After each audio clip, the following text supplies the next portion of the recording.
சனி வக்ர பயிற்சி பலாபலன்கள் வந்து ரொம்ப சூப்பரா எல்லா ராசிக்கும் சொல்லிட்டு இருக்கீங்க மேம். இன்னைக்கு நம்ம பார்க்க போறது வந்து மீன ராசி. மீனராசி நேயர்களுக்கு இந்த சனி வக்ர பயிற்சி எப்படி மேம் இருக்கு? மீன ராசியை பொறுத்தளவில் இது மோட்ச ராசின்னு சொல்றது. இந்த மீன ராசியினுடைய ஒரு குணம் என்ன அப்படின்னா, போராடிக்கிட்டே இருக்கணும். வாழ்க்கையில போராட்டம்னு அதிகமா இருக்கும். பட் சனி பகவான் எதிர்பார்க்குற ஒரு விஷயம் அதுதான். நீ எதுல நல்லதை விதைச்சிருக்க, அந்த என்ன விதைச்சியோ அதைத்தான் நீ அறுவடை பண்ண போற. அப்ப இந்த நேரத்தில் நல்ல விதைகளை நீங்கள் விதைத்தீங்க அப்படின்னா, அந்த வக்ரத்துல அவர் நிக்கிறார் இல்லையா, அப்போ உங்களை கவனிப்பார், நீங்க என்ன பண்றீங்க அப்படின்னு. ஆனா இந்த நேரத்துல உங்க சுத்தி உள்ளவங்களுக்கும் கொஞ்சம் ஏதாவது ஒரு வழியில உதவி செய்யுங்க. அதே போல இந்த நேரத்தில் யாருக்கிட்டையுமே தன்னை உயர்வுன்னு நினைச்சு யாருக்கிட்டையும் நீங்க வந்து ஆர்குமெண்ட் பண்ணாதீங்க.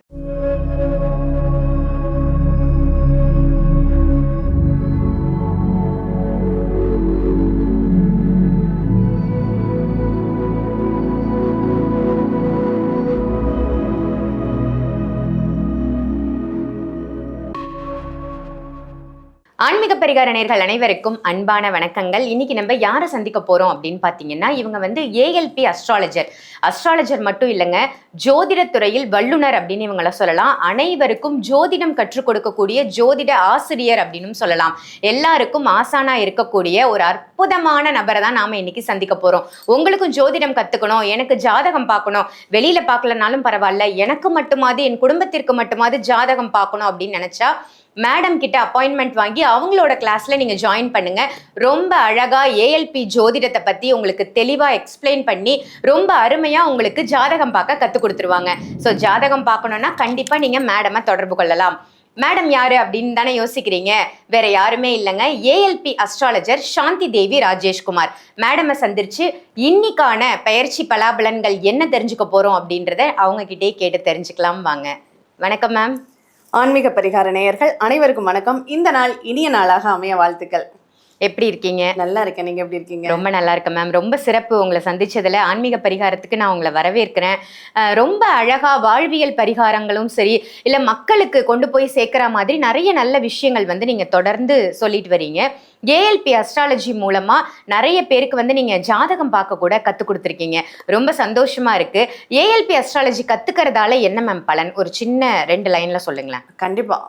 இப்போ நமக்கு ஒரு தேவை அப்படின்னா ஒரு ஜோதிடத்தை போகிறோம், அவர் நம்மளை சாட்டிஸ்ஃபேக்ஷன் ஆகிறதுக்காக நீங்கள் ஆகான் இருக்கீங்க, ஓகோன் இருக்கீங்க, உங்களுக்கு நிறைய யோக பலன்கள் வரும்னு சொல்லலாம். இன்னொரு சில ஜோதிடர்கள் இருக்காங்க, அவங்களுக்கு இன்னொரு அடிஷ்னல் வருமானம் வேணும் அப்படிங்கிறதுக்காக உங்களுக்கு இந்த தோஷம் இருக்கு, இதை கழிக்கணும், இந்த தோஷம் இருக்கு, இதை கழிக்கணும், இதுக்கு பரிகாரம் பண்ணுங்க அப்படின்னு நம்மளை டைவர்ட் பண்ணியும் விடலாம். இது எது உண்மை அப்படின்னு தெரியாம நிறைய பணத்தை தொலைத்தவர்கள் நிறைய பேர் இருக்காங்க.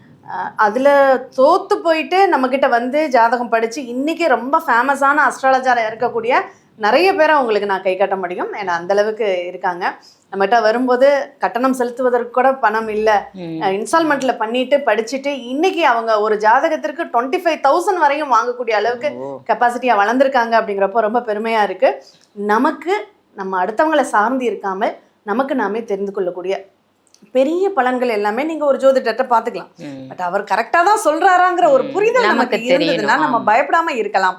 அப்படிங்கறதா இதுல நம்ம கத்துக்கிறதுனால ஏற்படக்கூடிய பலன். சூப்பர் மேம், ரொம்ப அருமையா சொன்னீங்க. இன்னைக்கு நம்ம ஆன்மீக பரிகார நேயர்களுக்காக சனி வக்ர பயிற்சி பத்தி சொல்லுங்க மேம். ஒவ்வொரு ராசிக்குமான சனி வக்ர பயிற்சி பத்தி இன்னைக்கு நம்ம பார்த்துடலாம். சனி வக்ரம் அப்படின்னா என்ன, எந்த டேட்ல வந்து அது நடக்குது? கண்டிப்பா ஒவ்வொரு கிரகத்திற்குமே வக்ரம் அப்படின்னு இருக்கும். அதுல சூரிய சந்திரனுக்கு மட்டும் வக்ரம் அப்படிங்கிறது கிடையாது. மற்ற எல்லா கிரகங்களும் வக்ரம் ஆகக்கூடிய கிரகங்கள் தான். இந்த வக்ரம் அப்படிங்கிறது என்னன்னா, ஒரு கிரகம் தன் அச்சில் நிற்கும் போது, இப்ப நம்ம ஓடுற பஸ்ல இறங்கினோம்னா எப்படி ஆகும்? கொஞ்சம் தூரம் அந்த பஸ். அதே மாதிரிதான் நம்ம வந்து ஒரு தன் அச்சில் ஒரு கிரகம் சுத்திக்கிட்டு இருக்கும் போது திடீர்னு ஸ்தம்பனம் ஆயிடும். அந்த ஸ்தம்பனம் ஆகும்போது பாக்குறவங்களுக்கு அது பின்னாடி நகர்ற மாதிரி ஒரு தோற்றத்தை உருவாக்கும். அதுக்கு பேர் தான் நம்ம வக்ரம்னு சொல்றோம். ஆனா உண்மையிலே கிரகம் வந்து பின்னாடி நகர்றதெல்லாம் கிடையாது. அந்த டக்குன்னு நிக்கும் போது அது சில நிமிஷம் அது பின்னாடி போற மாதிரி ஒரு ஃபீலை உருவாக்கும். இப்போ பஸ் நின்னுட்டு இருக்கும், சில பஸ் மூவ் ஆகும்போது நமக்கே நம்ம பஸ் பின்னாடி சிக்னல் எல்லாம் நிக்கும் போது கூட மூவ்மெண்ட் ஆற மாதிரி நமக்கு ஒரு ஃபீல் ஆகும். அந்த மாதிரி தான் இந்த வக்ரம். அதுக்கு பேரு ஸ்தம்பனம்னு சொல்றது. சனியுடைய ஸ்தம்பனம் அப்படிங்கிறது பொதுவா நம்ம இந்த சனி பகவான், நான் ஜோதிடம் படிக்கிறப்போ எனக்கு எங்க மாமனார் தான் குரு, தாய் மாமாவும் கூட. அப்ப இந்த சனி பகவான் ஒருத்தர் வாழ்க்கையில என்னென்னலாம் கஷ்டங்களை கொடுப்பாருன்னு ஒரு பாடலாவே, புலிப்பாணி பாடல் மாதிரி ஒரு பாடலாவே அவரே ஓனா எழுதினது. அந்த பாடலை சொல்லிடுவாங்க. அந்த பாட்டை சொன்னோம்னா போதும், சனி பகவான் என்ன கஷ்டங்களை கொடுப்பாருன்னு அதுல வந்துடும். பாரப்பா ஏழரை சனி அஷ்டம சனியின் பலன் அதனை சொல்ல கேளு, பல தொழிலும் கெட்டுவிடும் பணத்துக்கோ திண்டாட்டம், பாடுபட்டு சேர்த்த பணம் பல வழியில் விரயமாகி பஞ்சனையில் துயின்ற மகன் பாய் தேடி அலைவானப்பா, பால் சோறு உண்ட மகன் பழைய கூழ் தேடிடுவான், கைத்தொழிலும் கட்டுவிடும் கடன்காரர் மொய்த்து நிற்பார், கயவன் என்ற பெயரும் வரும், கட்டியவள் கலகம் செய்வாள், கடிமனையில் போர்க்களமாம், கஷ்டமோ கஷ்டமப்பா கால்நடையாய் அலைவான் மைந்தன், பெற்றோரும் பகையாவார் பிள்ளைகளும் சொற்கேளார், உற்ற நண்பர் பகையாவார் உறவுக்காரர் பகையாவார், ஊனுறக்கம் கெட்டுவிடும் உடல் நோயோ வதவதைக்கும், சீறி வரும் சென்னாக கண்டம் சிறை பயமும் உண்டாகும் பார், வீட்டினிலே உயிர் சேதம் விசனத்துக்கோ பஞ்சமில்லை, வித்தைகளும் பழிக்காது விவேகியும் மூடனாவான், விதைத்த விதை முளைக்காது விளைந்த பயிர் தேராது, வியாபாரம் நட்டமாகி வேற்றோருக்கு ஓட்டிவிடும், அங்கேயும் பாரப்பா அவதூறு வந்து சேரும், அஷ்டலட்சுமியும் மறைந்திடுவாள் அஷ்ட கண்டங்களும் தோன்றும் அப்பா, அனல்பட்ட புழு போல அலறிடுவார் ஜாதகர். இதுதான் ஏழரை சனிக்கான பாட்டு. அப்ப இந்த ஒரு பாடல்லையே அந்த ஏழரை சனின்றது ஒரு மனிதனுக்கு எப்படி இருக்கும் அப்படிங்கறது அப்படி தத்ரூபமா இருக்கு. மொத்தமா இது அதனுடைய இதுக்குள்ள அடங்கிடும். இத பாட்டை சொன்னாவே போதும், எல்லாருக்கும் கண்ணுல தண்ணி வந்துடும். இதுக்கு மேல பலனே அவங்க கேட்க வேண்டாம், எல்லாமே இதுக்குள்ளே வந்து. அதான் இந்த பாடலை தெரிஞ்சுக்கிட்டாலே போதும், நம்ம என்னெல்லாம் அனுபவிக்க போறோம் அவரவர்களுடைய செயல்களை பொறுத்து. கண்டிப்பா. ஏன்னா அப்படிப்பட்ட சனி பகவானை தான் நீதிமான்னு சொல்றோம். இவர் நமக்கு விருப்பப்பட்ட கஷ்டத்தை கொடுக்கணும்னு கொடுக்கறது இல்ல, நம்ம செய்த செயல் வினைகள் எங்கெங்கெல்லாம் அதுக்கு தான் என்ன விதைய ஊனி இருக்கோமோ அதை தான் நம்ம அறுவடை பண்ண போறோம். நம்ம நல்ல பழங்களை விதைச்சிருந்தோம்னா நல்ல பழமா நமக்கு கிடைக்கும். அப்ப இல்ல வெறும் முள்ளு செடியை தான் நம்ம தூவி இருக்கோம்னா முள்ளுதான் நம்மளை குத்தும். அதனால இந்த சனி பகவான், அதனாலதான் கர்மகாரகன் நீதிகாரகன்னு சொல்றது. இந்த சனி பகவான் நல்ல இடத்துல இருக்காரு அப்படின்னா அவங்களுக்கு நிறையவே நல்ல பலன்கள் வரும். இல்ல அவர் ஆகாத இடத்துல இருக்காருன்னா நிறைய துன்பங்கள் தான் வரும். இப்ப துன்பப்படுறவங்களுக்கு எல்லாம் இந்த வக்ரம் அப்படிங்கிறது ரொம்ப கிஃப்ட். ஆனா நல்லது நடக்கிறவங்களுக்கு இந்த வக்ரம் அப்படிங்கிறது அது கொஞ்சம் கஷ்டகாலம் அப்படின்னு எடுத்துக்கலாம். அதனால யாருக்கெல்லாம் நல்லா இல்லை, யாருக்கெல்லாம் நல்லா இருக்குன்னு நம்ம பார்ப்போம். நிச்சயமா ஒவ்வொரு ராசிக்குமா நம்ம பார்த்துடலாம் மேம். சனி வக்ர பயிற்சி பலாபலன்கள் ரொம்ப சூப்பரா எல்லா ராசிக்கும் சொல்லிட்டு இருக்கீங்க மேம். இன்னைக்கு நம்ம பார்க்க போறது மீனராசி. மீனராசி நேயர்களுக்கு இந்த சனி வக்ர பயிற்சி எப்படி மேம் இருக்கு? மீன ராசியை பொறுத்தளவுல இது மோட்ச ராசின்னு சொல்றது. இந்த மீன ராசியினுடைய ஒரு குணம் என்ன அப்படின்னா, போராடிக்கிட்டே இருக்கணும். வாழ்க்கையில போராட்டம்னு அதிகமா இருக்கும். பட் இவங்க யார் கூட சேர்ந்து இருக்கிறாங்களோ அவங்களுக்கு நன்மைகளை நடத்தி கொடுக்கக்கூடிய ராசி இது. அதிர்ஷ்ட ராசின்னா தனக்கு கிடையாது, அடுத்தவங்களுக்கு அதிர்ஷ்டத்தை தரக்கூடிய ராசி அப்படிங்கிறது மீனராசி அப்படின்னு சொல்லலாம். அதனால இந்த மீனராசியினுடைய இயல்பு என்ன அப்படின்னா, அது வாழ்க்கையில எல்லா விஷயத்தையும் சரியா செய்யணும், பர்ஃபெக்டா செய்யணும்னே சொல்லி தானே வருத்தி கொள்ளக்கூடிய ஒரு ராசியிலையும் மீனராசி உண்டு அப்படின்னு சொல்லலாம். எல்லாருக்கும் நல்ல பிள்ளையா எல்லா நேரத்திலையும் நடந்துக்க முடியாது. அங்க சில சந்தர்ப்ப சூழ்நிலைகள் நம்மளையும் கெட்டவர்களாக மாத்தி தான் காமிக்கும். இந்த நேரத்துல சனி பகவான் உங்களுக்கு ஜென்ம சனியாக இருக்கார். ஆஹா, ஜென்ம சனியாச்சே, உச்சத்துல இருக்க சனி பகவான் அப்படின்னு அந்த கெட்டது நடக்கிறதுக்கு அப்படி சொல்லுவாங்க. எனக்கு சனி பகவான் உச்சத்துல இருக்காரு, வச்சு செய்யறாரு அப்படிம்பாங்க. அந்த ஒரு நிலை இப்ப மாறும். நீங்க சந்தோஷப்பட்டுக்கலாம், ஒரு பெருமூச்சு பண்ணிக்கலாம். அப்பா சனி பகவான் கொஞ்சம் ரெஸ்ட் எடுக்கிறாரு, நல்லது, நமக்கு கொடுக்கலப்பா, அதனால நீங்க நல்லா ரெஸ்ட் எடுங்கய்யா, உங்களுக்கு கைகால் வேணாலும் நம்ம அமுத்தி விடுறேன் அப்படின்னு சொல்லி மானசீகமா அவர்கிட்ட பிரார்த்தனை பண்ணிக்கிட்டு உங்களுடைய செயல்களை சரியாக செய்யும் போது இந்த நேரத்துல நீங்க ஒரு விஷயம் நல்லது பண்றீங்கன்னா அது பன்மடங்கு பெருகும். ஏன்னா சனி பகவான் எதிர்பார்க்கிற ஒரு விஷயம் அதுதான்.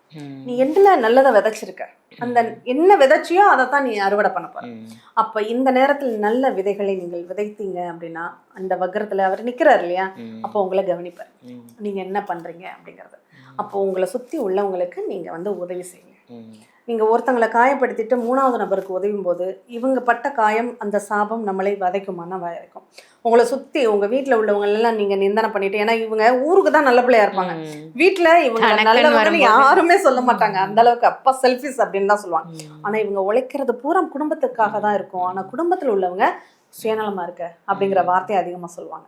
ஆனா இந்த நேரத்துல உங்க சுத்தி உள்ளவங்களுக்கும் கொஞ்சம் ஏதாவது ஒரு வழியில உதவி செய்யுங்க. அதே போல இந்த நேரத்தில் யாருக்கிட்டையுமே தன்னை உயர்வுன்னு நினைச்சு யாருக்கிட்டையும் நீங்க வந்து ஆர்குமெண்ட் பண்ணாதீங்க. சனி பகவான் எங்க இருக்காரோ அந்த பாவகம் சார்ந்து அந்த விஷயத்துல நம்ம ஒரு கௌரவத்தை எதிர்பார்க்கவே கூடாது. இப்ப 2ல சனி பகவான் இருக்காருன்னா எனக்கு சம்பாத்தியம் தான் என்னுடைய கௌரவம்னு நீங்க சொல்லவே கூடாது. உங்க சம்பளத்தை வாய்விட்டு கூட நீங்க சொல்லக்கூடாது. இப்ப இங்க ஜென்மத்துல இருக்கிறதுனால என்னுடைய திறமை என்ன தெரியுமா, எனக்கு இருக்கிற டேலண்ட்டுக்கு நான் எங்க இருக்க வேண்டிய ஆள் தெரியுமா, அந்த பெருமையே அடிச்சுக்க கூடாது. அந்த பெருமையே சொல்லாதீங்க. அந்த பெருமை பேசினாலே இங்க நீங்க அடி வாங்குவீங்க. அதனால எந்த இடத்துலையும் எனக்கு இந்த திறமை இருக்குன்னு அடுத்தவங்க உங்களை கொண்டாடட்டும், அடுத்தவங்க உங்களை சொல்லட்டும், அடுத்தவங்க பாராட்டட்டும், அந்த அளவுக்கு உங்க நடவடிக்கைகள் இருக்கட்டும். அதை விட்டு நான் யார் தெரியுமா, எனக்கு யாரை தெரியும் தெரியுமா அப்படின்னா உங்களுக்கு அவரை தெரியும், அவருக்கு தெரியும் அப்படிங்கிற மாதிரி ஆயிடும். அதனால அந்த பெருமைங்கிறது பேசாதீங்க. ரொம்ப எளிமையாயிருங்க. எந்த ஒரு ஆடம்பரத்தையும் நீங்க வெளிப்படுத்த வேண்டாம். என்கிட்ட இருக்குங்கிற வார்த்தையே உங்கள்கிட்ட வரக்கூடாது. நீங்க இருக்குன்னு ஏதாவது ஒரு விஷயத்துல நீங்க பெருமை பேசுங்க. எனக்கு நகையெல்லாம் நிறைய இருக்குப்பா, நான் விதவிதமா நான் போடுவேன்னா அந்த நகை தொலைஞ்சு போயிடும். இப்போ அதே இது எனக்கு வீடு எல்லாம் நிறைய வண்டி வச்சிருக்கேன்ப்பா அப்படின்னா வண்டி ரிப்பேர் ஆகி ஒரு வண்டி கூட நீங்க அப்புறம் ஓலாவில் புக் பண்ணி போற மாதிரி ஆயிடும். அந்த மாதிரியான எங்க நம்ம பெருமை பேசுகிறோமோ அங்க நமக்கு அடி விழுவோம். ஆனா இந்த நேரம் சனி பகவான் வந்து நல்ல இடத்துல கொஞ்சம் சாஃப்டா அமைதியா இருக்காரு. சரிப்பா கொஞ்சம் ரெஸ்ட் எடுத்துக்க, நீ ரொம்ப ஓடிட்ட, கொஞ்சம் ரெஸ்ட் எடுத்துக்கன்னா அவரும் ரெஸ்ட் எடுத்துட்டு இருக்காரு. இந்த நேரத்துல நீங்க உங்களை சுத்தி என்னென்ன விஷயங்கள்லாம் நம்ம வந்து பெருமை பேசியிருக்கோங்கிறத கொஞ்சம் அவாய்ட் பண்ணிக்கிட்டு பணிஞ்சு போகலாம், தப்பு இல்லை. இந்த நேரம் எவ்வளோ தன்மையா நடத்துக்கிறீங்களோ, எவ்வளோ எளிமையா இருந்துக்கிறீங்களோ, எளிமையான உணவுகளை கடைபிடிக்கிறீங்களோ, என்னன்னா இந்த நேரம் தான் அப்படிங்கிற அகங்காரத்தை நீங்க விட்டீங்கன்னாவே நீங்க சனி பகவான் உங்களை எதுவுமே பண்ண மாட்டார். அது இப்பன்னு இல்லை, 7.5 சனி முழுமைக்குமான பலன் அது. ஏன்னா உத்திரட்டாதிங்கிற ஒரு அற்புதமான நட்சத்திரமும் அங்க மீனத்துலதான் இருக்கு. குருவுடைய வீட்டுல இங்க சனி பகவான் இருக்கார். அதனால பெரும்பாலும் குருவுக்கு மதிப்பு கொடுக்கக்கூடியவர் சனி பகவான். அதனால நீங்க உங்களை விட தெய்வ நிந்தனை பண்ணாதீங்க. யாராவது உபன்யாசம் பண்றவங்க குருமார்களை அவெல்லாம் பெரிய சாமியாரா அப்படிங்கிற மாதிரி எல்லாம் பேசிடாதீங்க. அவங்க கர்மா, அவங்க நல்லது பண்றாங்களோ கெட்டது பண்றாங்களோ அது அவங்க கர்மா. யாரையும் இழிவுபடுத்தாமல் நீங்க தன்னை விட அவன் பெருசு இல்லைன்னு நினைக்காம நம்மளிலும் மேல் நம்ம இருக்காங்கிறத நம்ம கட்டுறது கைமண் அளவுதான் அப்படிங்கறத நீங்க உணரும் போது உங்க சனி பகவான் உங்களை எதுவுமே பண்ண மாட்டாரு. உங்களுக்கு நிறைய நல்ல விஷயங்களை கொடுப்பாரு. ஏன்னா இது மீன ராசிக்கே உள்ள ஒரு ரொம்ப சிறப்பு என்னன்னா காமதேனுவின் நட்சத்திரம் உத்திரட்டாதி. அந்த உத்திரட்டாதி இருக்கக்கூடிய ராசி என்னன்னா மீனம். சனி பகவானுக்கு குரு பகவான் இடம் கொடுக்குறாரு தன்னுடைய ராசியில. அப்படி இருக்கும்போது அவர் சமபலம், அந்த குருவுக்கும் சனிக்கும் பகை கிடையாது, சமபலத்தோட இருக்கக்கூடிய ஒரு கிரகம்ங்கிறதுனால இந்த நேரம் அவர் உங்களை ரொம்ப கௌரவமா நடத்தணும்னு பாக்குறாரு. அந்த கௌரவத்தை நீங்க கையில எடுத்துக்கும் போது அவர் உங்களை தள்ளி விடுவாரு. அதனால கௌரவம் மற்றவர்கள் கொடுக்க வைங்க. அந்த அளவுக்கு உங்க நடவடிக்கைகள் இருக்கும்போது ஒன்றும் இல்லை, ஒரு செயல்ல நீங்க முன்னாடி நின்று எல்லாத்தையும் பண்ணிட்டு அங்க பெருமை வேணும்னு நினைக்காம நீங்க பாட்டுக்கு சைலண்டா ஒதுங்கி நின்னீங்கன்னா தான் எல்லாத்தையும் எடுத்து பண்ணாங்க, அவங்க ஏன் ஓரத்துல நிக்கிறாங்க, கூப்பிட்டு அவங்கள சிறப்பு பண்ணுங்கன்னு சொல்லி உங்களை கூப்பிட்டு நிக்க வச்சு சிறப்பு பண்ணுவாங்க. அந்த இதை எதிர்பாராமல் நீங்க ஒரு விஷயத்த பண்றீங்கன்னா, அதுவும் கோவில் திருப்பணிகள்ல இந்த நேரத்துல கொஞ்சம் உதவி செய்யுங்க. ஏன்னா 12ங்கிறது நம்ம செலவு, நல்ல விஷயங்களுக்கு செலவு பண்ணணும். காலபுருஷனுக்கு அது 12. இப்போ உங்களுக்கு ஜென்மத்திலே இருக்கிறதுனால நிறைய திருப்பணிகளுக்கு நீங்க உதவும் போது, தான தர்மங்கள் கொடுக்கும்போது, அடுத்தவங்களோட கஷ்டத்தை உங்க கஷ்டமா நினைச்சு, இப்ப சாப்பாடுக்கு வழி இல்லாம இருக்காங்க, உங்கள்கிட்ட ஒரு சாப்பாடு வாங்கி கொடுக்குற அளவுக்கு நிலைமை இல்லை, ஒரு பாக்கெட் பிஸ்கட்டை வாங்கி கொடுங்க, அதுவே போதும். அந்த மாதிரி பண்ணுங்க. கண்டிப்பா உங்க வாழ்க்கை இந்த சனி பகவான் இந்த நேரத்துல உங்களுக்கு ரொம்ப நல்ல வாய்ப்புகளை கொடுப்பார். ஓகே, ரொம்ப அழகா பரிகாரம் சொன்னீங்க மேம். இவங்களுக்கு உறவு வருது அப்படின்னா என்ன உறவா இருக்கும், அதை இவங்க ஏத்துக்கலாமா? கண்டிப்பா இவங்களுக்கு இப்போ திருமண பந்தம் அப்படிங்கிறது கொஞ்சம் நல்ல விதமாக இருக்கு. ஏன்னா இவங்களுடைய 7ஆம் இடத்தை சனி பகவான் பாக்குறாரு. சனி பார்க்க கூடாதுன்னா இப்ப வக்ரமாகி தான் பாக்குறாரு. அதனால சாந்த பார்வை அப்படின்னு கூட சொல்லிக்கலாம். அதனால இந்த நேரத்தில் திருமண உறவு அமைஞ்சதுன்னா அது ரொம்ப நல்லா இருக்கும். Super ma'am. ரொம்ப அழகா பரிகாரத்தோட மீனராசிக்கு இந்த சனி வக்ரம் எப்படி இருக்கு அப்படின்னு தெளிவான விளக்கமா கொடுத்ததற்கு நன்றி மேம். நன்றி. இந்த பதிவு உங்க எல்லாருக்கும் பயனுள்ள பதிவா அமைஞ்சிருக்கும் அப்படின்னு நினைக்கிறேன். அதே மாதிரி நீங்க ஜாதகம் கத்துக்கணும், எனக்கு ஜாதகம் பார்க்கணும், என்னோட குடும்பத்தினருக்கு ஜாதகம் பார்க்கணும் அப்படின்னு ஆசைப்பட்டீங்கன்னா மேம் கிட்டேயே நீங்க டைரக்டா ஆன்லைன் கிளாஸ்ல வந்து சேர்ந்துக்கலாம். ஸோ ஆன்லைன் கிளாஸ் டீட்டெயில் பத்தி நம்ம இப்ப கேட்டு தெரிஞ்சுக்கலாம். மேம் நீங்க சொல்லுங்க, ஆன்லைன் கிளாஸ் எப்படிலாம் எடுக்கிறீங்க, என்ன மாதிரி விஷயங்கள் சொல்லி தருவீங்க? கண்டிப்பா இப்போ ஆன்லைன் கிளாஸ் இப்போ உள்ள அவசர யுகத்துக்கு ரொம்ப பயனுள்ளதாக தான் இருக்கு. ஏன்னா பல நாடுகள்ல இருந்து நிறைய கத்துக்கிறாங்க. இப்போ இந்த ஆன்லைன் கிளாஸ் கத்துக்கிறதுனால விடிய காலையில பிரம்ம முகூர்த்த முகூர்த்த நேரம். நம்ம தமிழ்நாட்டுக்கு விடிய காலையில பிரம்ம முகூர்த்த நேரத்துல தான் கிளாஸ் நடக்குது.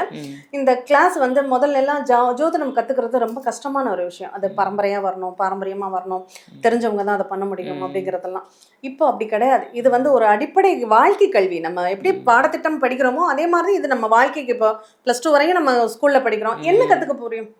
எதுவுமே கத்துக்கிறது இல்லை. அந்த கணக்குகள் போடுறதுக்கு கொஞ்சம் தெரிஞ்சுக்கும், இயல்பான ஒரு சில விஷயங்கள் மட்டும்தான். ஆனா வாழ்க்கையை கத்துக் கொடுக்கக்கூடிய ஒரு கல்வி என்னன்னா இந்த ஜோதிடம் தான்.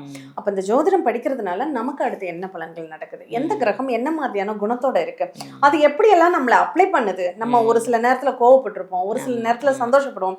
சந்தோஷப்படுறதுக்கு எந்த கிரகம் காரணமா இருக்கு, கோவப்படுறதுக்கு எந்த கிரகம் காரணமா இருக்கு. அடுத்தவங்க கோவப்படுறாங்கன்னா அவங்களுக்கு ஏதோ செவ்வாய் வேலை செய்தாட்டு இருக்கு, ரொம்ப கோவமா இருக்காங்க, ஒரு 10 நிமிஷம் போட்டோம். எந்த ஒரு உணர்ச்சிகளுமே 10 நிமிஷத்துக்கு மேல நிலைச்சு இருக்காது. அது அழுகையா இருந்தாலும் சரி, சந்தோஷமா இருந்தாலும் சரி, சிரிச்சுக்கிட்டே இருங்களேன். ஒரு 10 நிமிஷம் நீங்க சிரிச்சீங்கன்னா வயிற்று வலி வந்துடும், அதுக்கு மேல சிரிக்க முடியாது. அழுகையா இருந்தாலுமே 10 நிமிஷத்துக்கு மேல தேம முடியாது. அந்த மாதிரி அந்த நிகழ்வு ஒரு நம்ம ஏஎல்பி ஜோதிடத்துல அவ்வளோ ஒரு ஸ்பெசிபிக் இருக்கு. 10 நிமிஷம் அது என்ன உணர்வாக நமக்கு பிரதிபலிக்கும் அப்படிங்கிறது வரையும் நம்மளால துல்லிதமா தெரிஞ்சுக்க முடியும். இதை வந்து உங்க வாழ்க்கைக்கு பயன்படுத்தக்கூடிய ஒரு கல்வியாக, ஒரு மனிதர்களை புரிஞ்சுக்கிறதுக்கு ஒரு கல்வியாக நீங்க இதை எடுத்துக்க முடியும்.